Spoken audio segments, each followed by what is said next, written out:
Welcome to another episode of Compare the Pair, the series where we look at two games and look at the strengths and weaknesses of each to help answer the ultimate question, which one was better? Today it's back to a great time in gaming history, the early 2000s, with the first title, Red Faction, releasing in 2001 by developer Volition. Now, while there was certainly some influence taken from other games, Red Faction introduced a few new neat tricks of its own, probably the most noteworthy being the Geomod technology, which effectively allowed the player to significantly alter the level design by using explosives to literally destroy parts of the environment.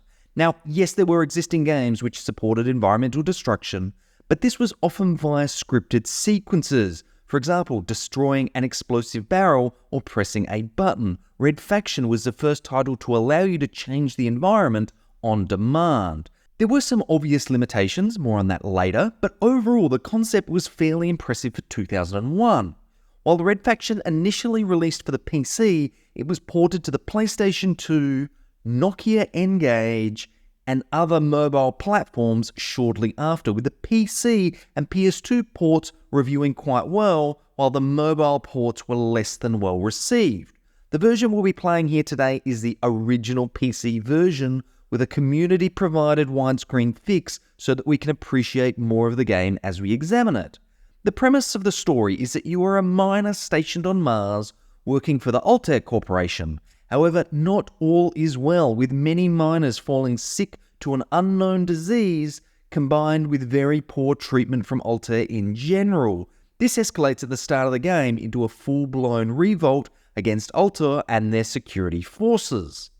The second title we'll be looking at today is none other than the sequel, Red Faction 2, released in 2002, interestingly for PlayStation 2 first, and then later ported to the PC, GameCube, and Xbox in 2003, with the reception being somewhere between average to good, depending on the reviewer. Apart from the change in locale from Mars to Earth, the game has a few new neat tricks of its own, with much larger scale environments, as well as cooperative NPC elements, allowing you to fight alongside other members of a squad. The Geomod system is also back, and has been tweaked to offer a lot more destructibility of many of the environments. Story-wise, it picks up 5 years after the first game, with the Red Faction now a resistance movement back on Earth, fighting against an oppressive government and Chancellor Victor Sopot. You play as Alias, who is effectively a genetically engineered super soldier with a specialty in explosives. As with the original game, we will be playing the original PC release with yet another community-made widescreen fix for your viewing pleasure. Before we continue, a massive thank you to everyone who supports the channel. If you enjoy this type of content, please do consider liking the video or subscribing to the channel. With that out of the way, let's grab our mining suit, call the Resistance, and head back to the early 2000s to compare the pair. Looking at the box, you might assume Red Faction is a first-person shooter, and while that's certainly true, it's a lot more than a first-person shooter, for better and worse.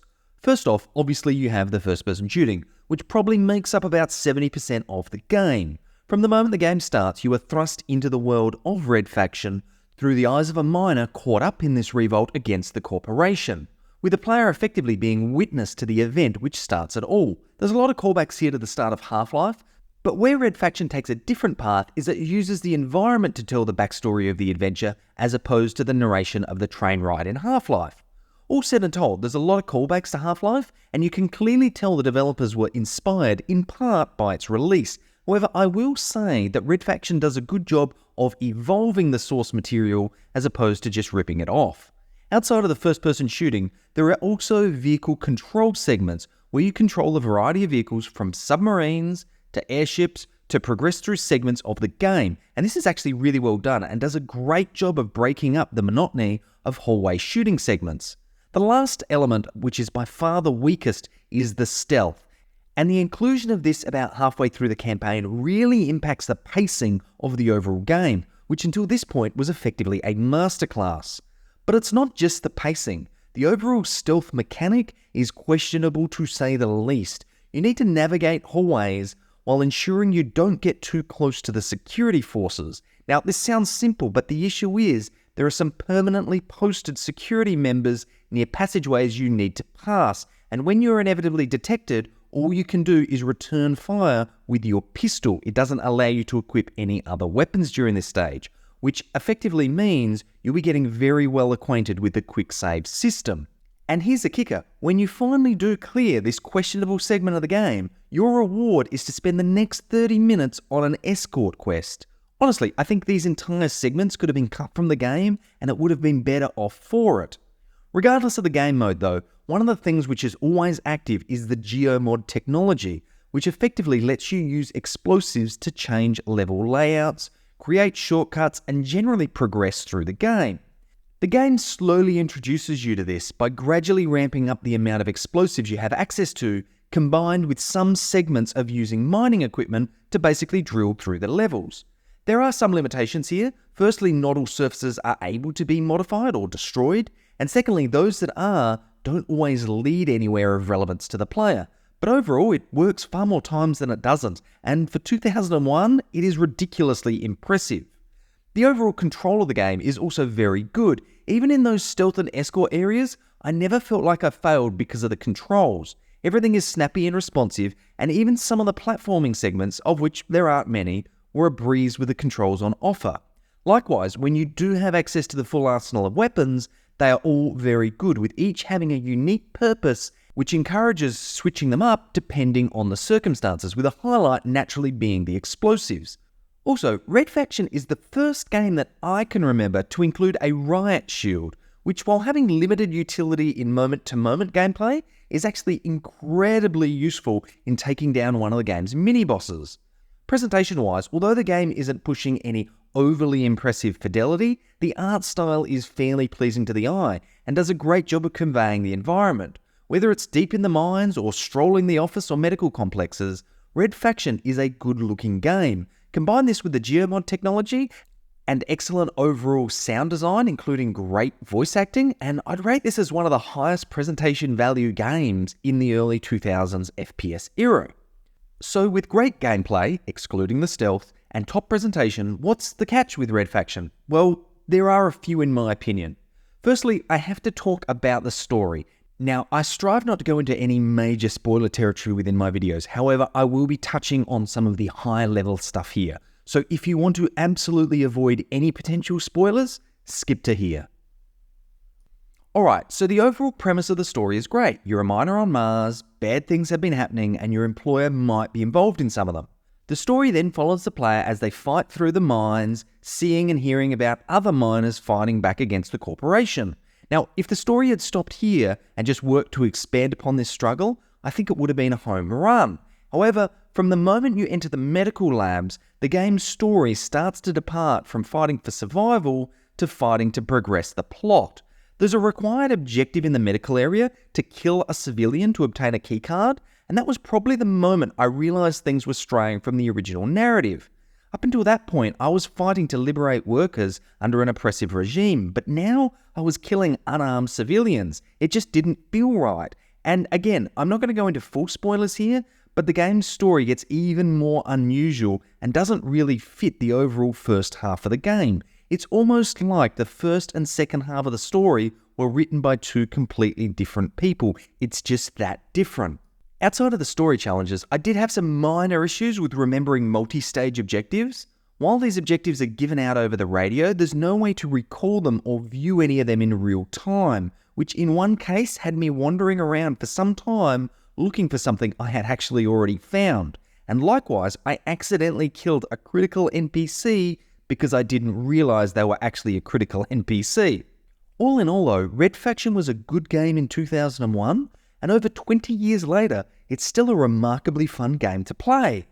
Now, released just 1 year later, Red Faction 2 pitched itself as an evolution of the original game, and part of this is true. The geomod technology has been upgraded to play a much larger part in combat, the annoying stealth components from the first game are gone, and there's a clear objective system to keep track of the game's many objectives. But for me, that's where the evolution ends. While the original was one large adventure stitched together by fairly innocuous load screens, the sequel lays out each mission as a separate level, which hampers a lot of the atmosphere that the progression of the original delivered.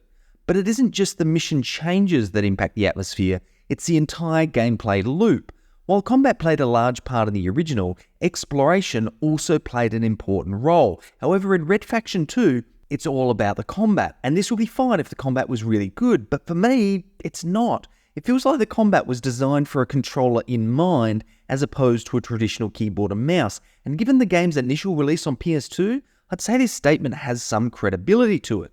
If I had to describe it, I'd say the combat and control feels very floaty and imprecise. While in the original you had to carefully line up your shots, Red Faction 2 is more of a spray and pray approach. And while the game does have a lot of weapons, for most of the game there is rarely a time when the grenade launcher is not the best weapon to use, with the only real time you'll need to switch from it being when you don't have any ammo remaining, which honestly isn't very often.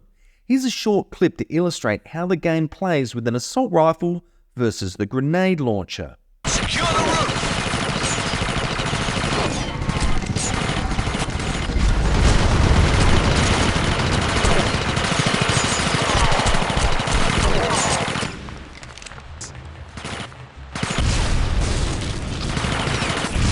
Not bad.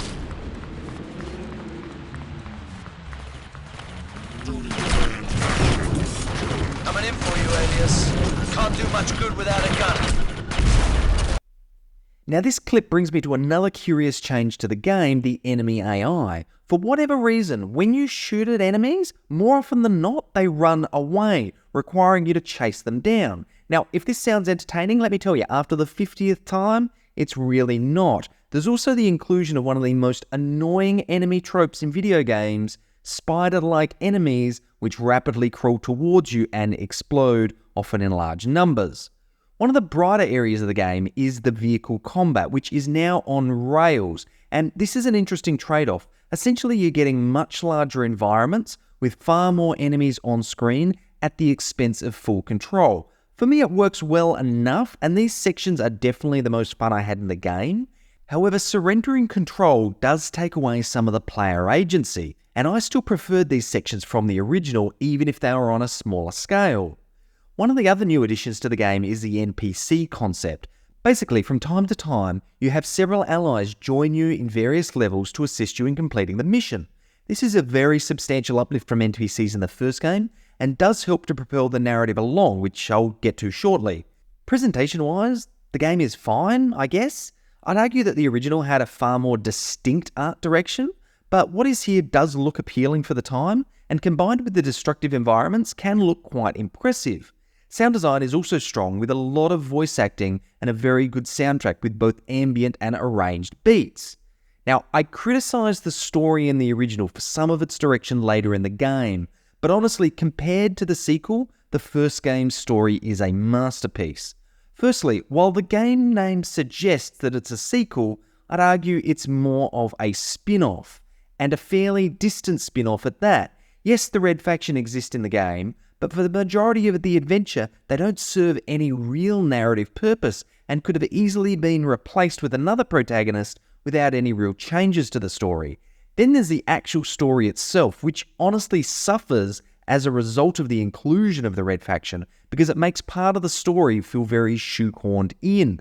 But even in the parts that are without the Red Faction, the game story isn't overly compelling. By the time you've completed the first few missions, you'll know exactly where the story is heading and how it will likely end, something that I never experienced in the original.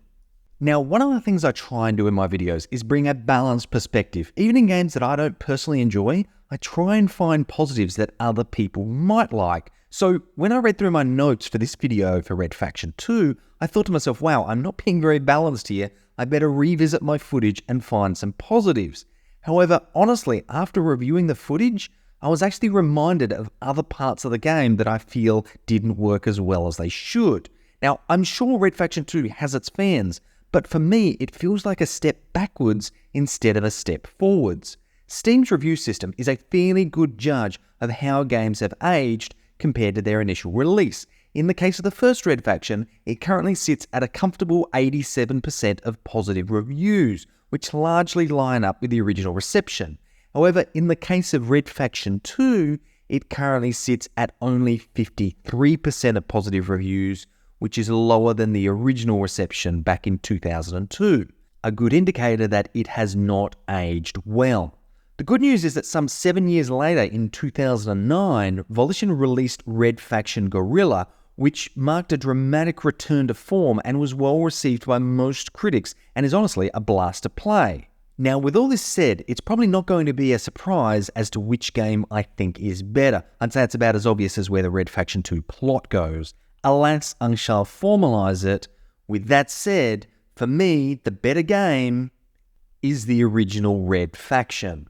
The original started a new trend in gaming of environmental destruction, and for the most part it worked really well, supported by a host of other serviceable mechanics and a story that, while diverse, never really distracted from the overall fun factor.